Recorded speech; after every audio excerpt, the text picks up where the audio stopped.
En el nombre del Padre, y del Hijo, y del Espíritu Santo. Amén. Pues hoy vamos a comenzar la segunda parte de este curso de liturgia que estamos proponiendo este año.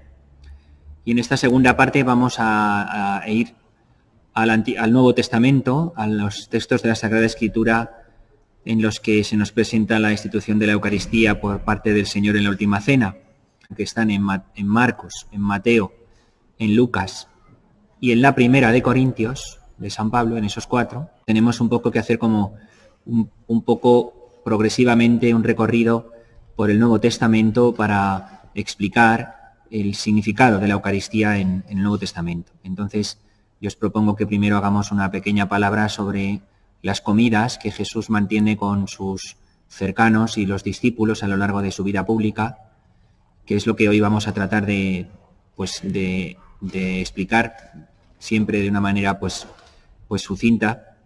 Después, la Eucaristía en el contexto de la muerte del Señor, ubicarla en el contexto de la muerte del Señor. Posteriormente, adentrándonos ya en el contexto propio de la Pascua, en la que el Señor instituye la Eucaristía en la Última Cena, y luego ya es cuando entraremos a ver los textos de la institución, los 4 textos que he nombrado en los que el Señor instituye la Eucaristía en la Última Cena. Y luego habrá que decir alguna palabra también de la Eucaristía, como aparece tanto en el libro de los Hechos, como en las cartas de San Pablo, como en el Evangelio según San Juan, donde no aparece la institución de la Última Cena, por cierto. Bien, pues según esto, vamos hoy a decir alguna palabra sobre este primer paso, que sería las comidas de Jesús con sus apóstoles y con los discípulos, no solo con los apóstoles.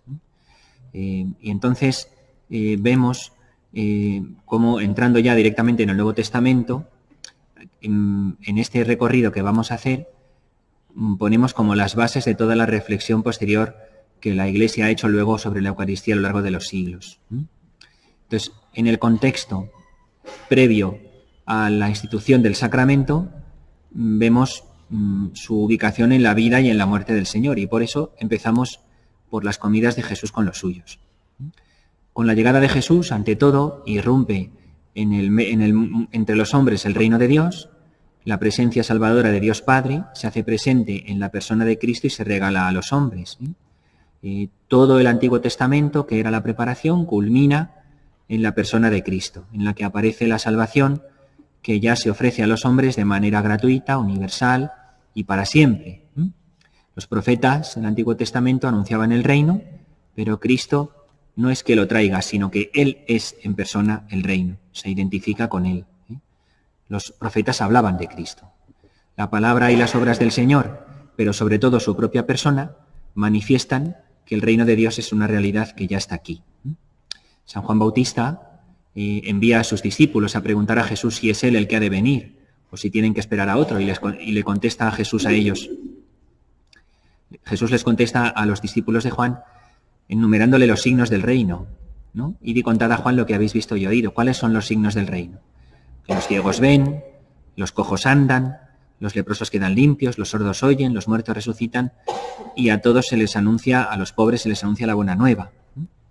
Todo ello remite a la persona de Cristo, que es el que hace que los cojos anden, que los ciegos vean, etc. El mismo Jesús expresa que por el poder de Dios Él actúa. Si por el Espíritu de Dios yo expulso los demonios, es porque el reino de Dios ya ha llegado a vosotros, ¿no? El reino de Dios es Cristo mismo. Que llega, vemos en la vida pública de Jesús, el reino de Dios, que es Él mismo, llega a los hombres de modo gratuito. No se nos entrega conforme a los méritos que hayamos hecho. Y por lo mismo tampoco se nos deja de entregar por muchos pecados que hayamos cometido. Es gratuito y es incondicional, es decir, precisamente por muchos pecados que hayamos cometido, de alguna manera el Señor expresa con su comportamiento una cercanía por aquellos que quieran arrepentirse con sencillez de corazón.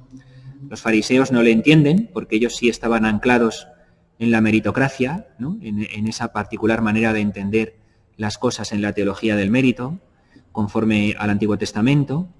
Piensan que ellos tienen derechos y se escandalizan ante el Señor cuando éste manifiesta su mayor solicitud por los pobres, por los pecadores. Parábolas como la del hijo pródigo, como la del fariseo y el publicano, que conocemos, y toda la predicación de Jesús resaltan una imagen nueva de Dios que no se detiene ante el pecado ni tampoco tiene en cuenta los mayores méritos, esta imagen que escandaliza a los fariseos. La salvación, antes que nada, es don de Dios que se entrega sin atender a nuestros méritos. Es una salvación que exige nuestra respuesta, eso sí, pero que llega a nosotros sin tener en cuenta nuestros méritos, ni nuestra condición, cultura, posición social. Y este es el escándalo, ¿no? Que el Señor ofrece la salvación a los publicanos, a las mujeres de mala vida, como aparece en el Evangelio, y que todos estos, por su arrepentimiento, por su sencillez de corazón, van por delante que los fariseos en el reino. Bien, todos estos, digamos, datos los conocemos. Pues bien, en este contexto, de este modo de entregar Dios la salvación a los hombres, aparece muchas veces Jesús en el Evangelio manteniendo comidas con los hombres, ¿verdad? Como sabemos. Y particularmente con los pecadores. Comidas que, al igual que la palabra de Jesús o sus milagros, son también signo de la llegada del reino. De los milagros como signo del reino, pues Jesús espera de la gente la conversión, porque el Señor no hace un milagro por satisfacer la curiosidad de la gente, ¿no? Sino dentro de una llamada a la fe y a la conversión, porque Él quiere que crean en aquel que procede del Padre y que hace presente el reino, y así se conviertan, ¿no? Las parábolas tampoco son una mera enseñanza como una descripción aséptica del reino. Son también igualmente una interpelación directa a convertirse, presentando la hora decisiva de la llegada del reino, ¿no? Bien, pues, al igual que las parábolas, al igual que los milagros, que siempre son acciones de Jesús que buscan la conversión, las comidas de Jesús con los pecadores tampoco son solo un signo de amistad, ¿no? Pues vamos a reunirnos a comer porque nos queremos, porque somos amigos, ni mucho menos. Las comidas de Jesús con los pecadores son un signo que anuncia y hace presente el amor de Dios a los hombres. Jesús come con Zaqueo, luego escuchamos el Evangelio de Lucas, San Mateo. Se le acusa también en San Lucas capítulo 15 de que acoge a los pecadores y come con ellos. En ese contexto va a pronunciar la parábola del hijo pródigo. Surge el escándalo por este motivo, lo dice el capítulo 7 de San Lucas, y tiene que defenderse, ¿no?, de esas acusaciones el Señor. Vino Juan, que ni comía ni bebía, y decíais, tiene un demonio. Viene el Hijo del Hombre, que sí que come y bebe, y decís, ahí tenéis un comilón y borracho, amigo de publicanos y de pecadores, ¿no? El Señor sale al paso de esas críticas y acusaciones que se le lanzan por estas comidas. Bien, pues el banquete expresa también la llegada del reino y expresa la llegada del amor de Dios gratuito que se entrega a los hombres, y no es simplemente una comida amistosa. Y en este sentido, dentro de estos banquetes de Jesús con los hombres, entra la Eucaristía como el banquete del reino por excelencia. La Eucaristía es el don de la salvación que se nos entregará plenamente al final del tiempo, ya anticipado ahora. El signo de la gloria futura, como recordáis, decíamos que describe el Catecismo a la Eucaristía.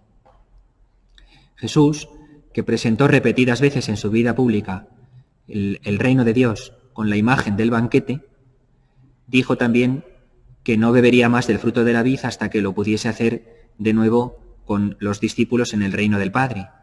Es decir, que al final, la plenitud llegará al final. El reino que Él anuncia y que particularmente va a traer y va a instaurar por su muerte y por su resurrección, se inaugura ya aquí, pero no llegará a su plena consumación sino en el cielo. Y tiene aquí en la tierra, en el banquete eucarístico, la forma más rica de permanecer vivo entre los hombres. Por tanto, la Eucaristía entra en este contexto de los banquetes de Jesús con sus discípulos, pero no es una comida más. Y ni siquiera es solo la última comida que Jesús tuvo con los suyos. Sí que tiene una continuidad de significado con todas esas comidas que el Señor hacía, pero si la tiene, está injertada en el contexto pascual y en su conexión con la muerte y con la cruz del Señor, conservando ahí un significado único. Si viéramos en la Eucaristía solamente la última comida de Jesús con los suyos, porque, como a veces se ha querido expresar, era la última manera de poder despedirse humanamente de los que habían estado con él, y como acentuando la dimensión emocional y afectiva, ¿no? Bueno, pues sería de desproveer de todo su significado profundo y verdadero a la Eucaristía. No es solo eso, ni mucho menos. Se podría casi decir más radicalmente, no es eso. La última cena es la institución de la Eucaristía, directamente injertada en el contexto de la muerte y resurrección de Cristo, por la cual hoy, en el transcurso de la historia, se nos hace presente el reino de Dios de la manera más potente, del cual podremos llegar a disfrutar en plenitud en el cielo, ¿no? Y si redujésemos la Eucaristía solo a como esa última comida de Jesús con sus apóstoles, renunciaríamos al intento más amplio y más necesario de estudiar los textos de la institución, que es lo que vamos a hacer ahora en esta segunda parte del curso. Por tanto, vamos a adentrarnos en ello pues con interés y con la máxima atención. Gloria al Padre, y al Hijo, y al Espíritu Santo. Como era en el principio, ahora y siempre, por los siglos de los siglos. Amén.